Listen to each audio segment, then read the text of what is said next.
अभी मेरे पास वैगनर है अपनी 1,70,000 किलोमीटर ये चलने वाली है। 1,69,000 चली हुई है।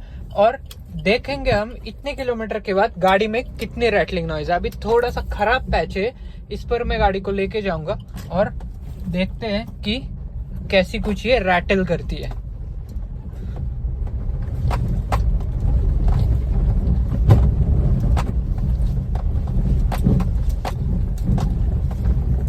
आपने अभी फिलहाल सुनी होगी, ऐसी कुछ रैटलिंग नॉइज है इसमें।